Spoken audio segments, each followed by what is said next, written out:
Hi, this is Raman, your Alberta real estate tutor. Welcome to the question of the day. Welcome to the question of the day. Today's practice exam question is, Susan meets her client Jessica Yan to list her property.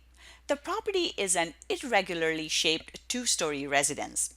How should Susan measure the property to obtain above grade area for the property? And the options are, A, she should measure the property and then break it down into more familiar shapes that she can add together. Option B, she should contact the city to get measurements from the property tax information. Option C, she should obtain the measurements from the real property report. Or option D, she should get the measurements from the previous listing for that property. In this case, the correct answer is A.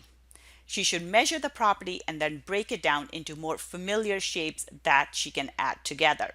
So when we have an irregularly shaped property, first thing we have to do is look for familiar shapes. So there may be rectangular areas, triangular areas. So in this case, we actually divide it into different spaces, take the area for each one and then add it all back together, and that will give us the information or the area for the entire property.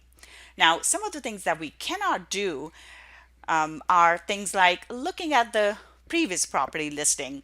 This is not allowed. We are supposed to measure the property ourselves, or we can actually hire another independent company that can do the measurements for us, somebody who has the license to do so. However, we cannot just copy the information from the previous listing because that is negligence and we're not doing our job. So that is not allowed. We can also not take the measurements from the real property report because the way the property may be measured in the RPR can be different than how RECA wants it done, or the RMS standards that RECA uses.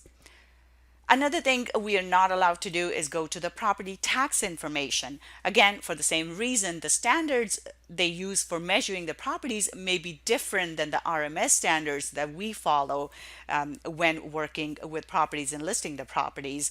Therefore, the only option that we have is to actually break down the area into different shapes and then measure each area and then bring it back together, add it all up to actually get the above grade measurements for each area. So in this case, our correct answer is A. So that's it for today. If you would like some extra help in preparing for your Alberta real estate exam, I invite you to visit www.albertarealestateschool.com, or you can give us a call at 587-936-7779.